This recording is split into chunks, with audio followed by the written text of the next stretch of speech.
Bienvenue sur Only Up to You, un podcast de développement personnel, professionnel et spirituel, où toutes les semaines nous abordons des sujets de la vraie vie, avec à la clé des conseils, des exemples, des outils. Tout ça avec beaucoup de franchise et une pointe d'humour. Je m'appelle Jennifer Pitchy, je suis psychologue, maître praticienne en hypnose ericksonienne et coach de vie certifié.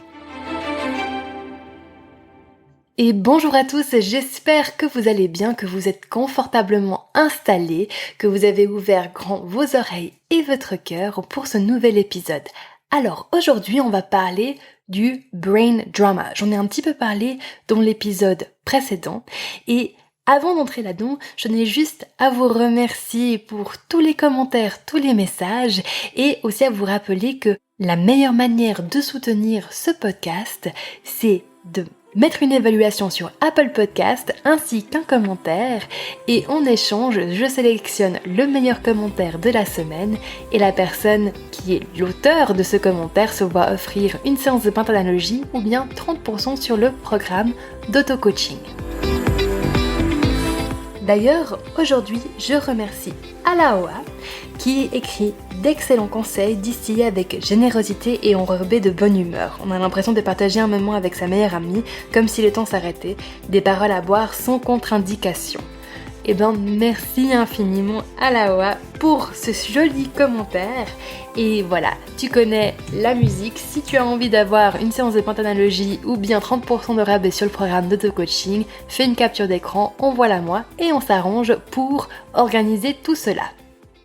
Alors, le brain drama, qu'est-ce que c'est ? Eh bien, c'est littéralement quand votre cerveau s'emballe pour vous, vous emmène dans une espèce de théâtre intérieur où il y a un mélange de catastrophisation mais assez subtil pour que vous soyez convaincu que c'est la vérité, avec en plus de ça plein de résistances, de tensions qui se font, et vous êtes comme hypnotisé par un scénario intérieur entièrement imaginé. Dans cet épisode, on va aller décrire la mécanique de cela, pourquoi est-ce que ça se passe, et aussi qu'est-ce que vous pouvez faire quand ça se passe. Comme j'aime le dire, quand il y a quelque chose de désagréable qui se passe dans notre vie intérieure, c'est qu'il y a sûrement une bonne raison. Et comme pour beaucoup de choses, en fait, le brain drama, c'est une manière de se protéger. Pour comprendre cela, on va juste un petit peu refaire un rafraîchissement sur le fonctionnement du cerveau et de ce que l'on sait aujourd'hui. Alors, comme j'aime l'expliquer, je dis qu'on a plusieurs propriétaires dans la tête. On a Papy, Mamie et Luke / le Jedi. Papy et Mamie, c'est vraiment les aspects plus primitifs du cerveau. Papy s'occupe vraiment de la sécurité. Son objectif, c'est de nous protéger. Et il y a tout cet aspect instinctif. C'est un patrimoine, c'est un héritage familial. On est tous nés avec un papy et on a tous comme cette boîte noire de peur. Par exemple, on aime pouvoir anticiper. On n'aime pas l'inconnu. On aime quand les choses sont confortables, agréables, faciles. Si ça devient inconfortable, eh ben c'est vite associé avec quelque chose de dangereux, avec quelque chose de risqué. Ça nous met directement en résonance avec une peur de la mort. Ça, c'est tous les aspects qui sont propres à Papy. Alors bien entendu, pour rappel, la métaphore Papy, Mamie et Luke, elle n'a aucune validité scientifique, c'est juste quelque chose qui, je trouve assez amusant à expliquer parce que beaucoup de personnes, peu importe l'âge, la culture ou la génération, reconnaissent ce qui se passe. Ensuite, on a Mamie. Et Mamie, c'est vraiment plus l'aspect émotionnel et l'aspect qui nous met en connexion et en relation avec les autres.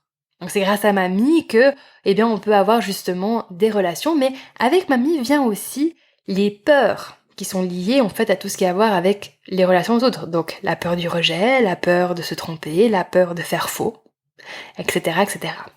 Et ça, c'est des choses qui, dès le début de notre enfance, en fait, on les sent et au fur et à mesure de nos expériences, il y a plein d'expériences qui viennent un petit peu s'emboîter, s'imbriquer dans ces grandes bibliothèques intérieures, et qui font que, au fur et à mesure, on utilise cette bibliothèque intérieure pour parfois, quand on ne sait pas ce que c'est que le futur, pouvoir se projeter, ainsi que se protéger. C'est intéressant comment ces deux mots se ressemblent et qui permettent de répondre à ce besoin d'anticiper et d'avoir une sensation d'être en contrôle, parce que la sensation de contrôle, elle est sécurisante.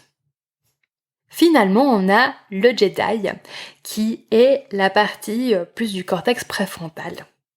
Et donc le Jedi, c'est vraiment un petit peu cet aspect de nous qui arrive à penser de manière abstraite, à articuler différentes idées ensemble, à se projeter aussi dans l'espace-temps. Parce qu'il y a un aspect de papy et mamie que je n'ai pas mentionné, c'est qu'ils ne comprennent pas l'espace-temps. C'est pas quelque chose qui est palpable pour eux. Par contre, Jedi, oui, lui comprend, voilà ce que c'est qu'une semaine, un mois, etc. Mais papy et mamie, absolument pas. Tout se passe plus ou moins au moment présent.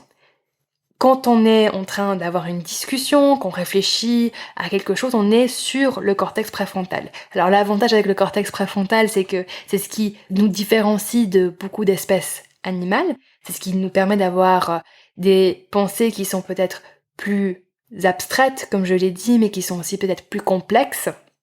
Le désavantage de celui-ci, c'est qu'il consomme énormément d'énergie, principalement du sucre. Et donc du coup, à un moment donné, on ne peut pas être que branché sur le Jedi. On a besoin de papy et mamie pour venir automatiser certains de nos comportements pour justement avoir des ressources énergétiques, mentales, au cas où il y aurait un problème et qu'on aurait besoin de pouvoir réfléchir rapidement, d'y faire face, etc. Voilà, ça c'est un peu un résumé de ces différents moteurs qu'on a dans le cerveau, ces différents propriétaires. Bien sûr, c'est beaucoup plus complexe que ça, mais c'était surtout pour remettre un petit peu les différents concepts en place. Alors, le brain drama, qu'est-ce que c'est ? Ou comment est-ce que vous pouvez savoir si vous êtes en plein brain drama ?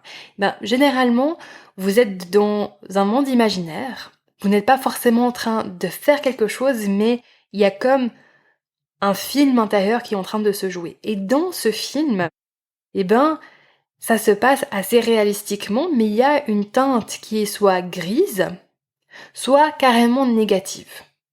Qu'est-ce que j'entends par teinte grise ? C'est-à-dire qu'il n'y a pas forcément d'excitation qui se passe. Si ce n'est peut-être une excitation que l'on pourrait avoir en termes de conflit, de confrontation. On pourrait être en train d'imaginer toute une scène où on est en train de remettre les comptes à zéro avec une personne, on se dit les quatre vérités, etc. Là, il peut y avoir une forme d'excitation. Ce que j'entends par excitation, c'est vraiment l'aspect énergétique et mental qui s'active. Généralement, on est aussi sur quelque chose d'assez gris, c'est-à-dire que il y a le scénario qui se fait, puis ça fait ni envie ni pas envie, mais c'est surtout que ça ne fait pas envie. Puis après, il y a aussi l'aspect négatif, alors c'est terrible, vous vous êtes trompé, c'est n'importe quoi, il aurait fallu faire autrement, maintenant c'est trop tard, et puis va falloir assumer. Et puis après, il y a la version drame/catastrophe, où là, c'est la fin du monde, vous avez tout perdu, et puis si on déroule le drame, à un moment donné, vous vous retrouvez rejeté de vos proches, de vos familles, vous n'avez plus un sou, vous êtes dans la rue, vous allez tomber malade, puis vous allez finir dans un coin, et c'est triste. En gros, c'est ça le brain drama. Pourquoi ça se passe ? Eh bien justement pour protéger. Donc, c'est papy et mamie qui, à un moment donné, ils ont l'information par rapport au Jedi qui peut-être a un doute, ne sait pas, il est en train de peut-être pondérer, c'est quand on ne sait pas quelle décision on doit prendre par exemple. Comment papy et mamie comprennent ça, comment est-ce qu'ils reçoivent cette information-là ? C'est un risque, on ne sait pas vraiment ce qu'on est en train de faire, donc c'est un risque, donc on n'aime pas courir des risques, donc on va le dissuader de prendre ce risque. Ou bien, ça a l'air d'être quelque chose qui va perdurer dans le temps, ça va prendre beaucoup de temps, beaucoup d'énergie, puis on sait même pas si ça va réussir, et même si ça réussirait, ça changerait quoi ? Et donc, qu'est-ce qu'ils font à ce moment-là ? C'est qu'ils commencent un petit peu implicitement, donc papy et mamie, ils sont très très fins, ils sont très linéaires et binaires dans leur réflexion, c'est rien de très grand, c'est pas quelque chose de très complexe et raffiné, leur mode de réflexion. Par contre, ils vont réussir à tout d'un coup commencer à vous donner des petites images comme ça. Puis c'est comme si tout d'un coup il y a un film à l'arrière de votre tête qui gentiment s'est mis en place. Vous ne savez même pas comment. Il y a comme une sorte de musique avec un dialogue intérieur qui commence à se mettre en répétition et au tout début, c'est pas fort du tout. Puis tout d'un coup, ça prend de plus en plus d'ampleur et d'un coup, vous êtes là, oh mon Dieu, ça va être terrible, etc. Et vous êtes dans le drame. C'est là où la conscience de soi, qui est plutôt dans le Jedi, du coup dans le cortex préfrontal, va tout d'un coup se synchroniser avec ce qui se passait sur les plans plus inconscients où il y a plus papy et mamie et va avoir à un moment donné une sorte de réalisation, de prise de conscience que ça pourrait pas aller du tout bien. Et là, si vous n'avez pas les outils, vous vous faites emballer et prendre dans cette narration intérieure. Et du coup, vous commencez à croire à tout ce que votre cerveau est en train de vous proposer. Et en fait, ce que votre cerveau est en train de faire, c'est juste que, puisqu'il n'arrive pas à anticiper, à comprendre ce que ça pourrait être, il y a un doute, c'est inconfortable, il y a une prise de risque, donc il va vouloir vous dissuader de le faire dans le but de rester bien confortable. Et je dirais qu'il y a beaucoup de rêves qui sont tués par ce brain drama. Il y a beaucoup de projets qui commencent et qui n'aboutissent pas à cause du brain drama. Il y a beaucoup d'objectifs de fitness et de santé qui sont mis de côté à cause du brain drama. Typiquement, et c'est pour un peu réitérer ce que j'ai expliqué la semaine passée, quand on veut, par exemple, changer son apparence physique, on sait qu'en premier, on va devoir fournir des efforts soutenus pour arriver peut-être à un poids ou une musculature que l'on désire, et ensuite on va devoir l'entretenir. Le cerveau qui ne comprend pas, donc papy et mamie qui ne comprennent pas la notion du temps, vont seulement avoir l'accumulation de l'anticipation que Jedi va se faire de toutes les séances de sport, par exemple. Et ils n'arrivent pas à comprendre que c'est étalé sur le temps, que ça va pas être tout le temps comme ça. Par contre, ils vont avoir et ressentir déjà le stress de 10, 20, 30, 50, 60 séances de sport et qu'en plus ça va continuer comme ça. À un moment donné, papy et mamie vont dire non mais non, on fait pas, c'est trop, on n'y arrive pas. Et surtout si c'est des choses que vous n'avez jamais fait et que vous n'avez pas vos proches qui l'ont fait, donc du coup vous n'avez même pas pu modéliser ça en tant qu'enfant, ça peut être très inconfortable. Il y a aussi l'aspect de je vais me lancer dans un tout nouveau projet où mon identité va changer, par exemple un projet de changer de travail ou bien de devenir parent. C'est quelque chose que vous avez peut-être envie de faire, mais en même temps c'est l'inconnu total. Votre cerveau, papy, mamie, qu'est-ce qu'ils vont faire? Ils vont aller créer un scénario, ils vont prendre à peu près les pires choses qu'ils ont entendues ou vues, qui étaient pas forcément négatifs, mais qui vous faisaient pas forcément envie. Ils vont mettre tout ça ensemble, ils vont commencer un petit peu à vous proposer cette narration. Tu vois, si tu changes de travail, peut-être qu'en fait, tu vas te rendre compte que c'était pas vraiment ce que tu voulais faire, parce que tiens, il y avait ton pote, il y a 10 ans, il a dit ça à propos d'un truc qu'il croyait que ça allait être ce qu'il voulait, mais en fait, il a été déçu. Et puis, c'était pas aussi facile, parce que tiens, t'as vu quelque part que, oui, être entrepreneur, ça peut être difficile, etc., etc. Ça, c'est ce qu'on appelle le brain drama. Et le truc, c'est que, et je sais que je me répète pas mal de fois, mais c'est tellement important de le comprendre, on croit ce brain drama. On se dit, oui, c'est vrai, c'est possible. Et la réalité, c'est que oui, c'est vrai, ça peut être possible. Alors, comment l'arrêter? Il y a plusieurs manières, mais elles doivent toutes passer par le point de réaliser que là, vous êtes dans un scénario intérieur, que vous êtes en plein drame cérébral. D'accord? Peut-être c'est comme ça qu'on doit l'appeler en fait. Voilà, vous venez juste d'avoir une illumination sur le podcast. Enfin bref. Donc, je réalise que je suis dans le drame de mon cerveau. Ok. Ensuite, deux options. Soit je le recadre de manière silencieuse et totalement mentale et je me reconnais comme quoi, oui, effectivement, il y a des choses qui sont désagréables qui se produisent. La vie, elle est pleine de défis. On a des bons ainsi que des mauvais jours. Et puis ce n'est pas parce que un jour est mauvais que tous les jours seront mauvais.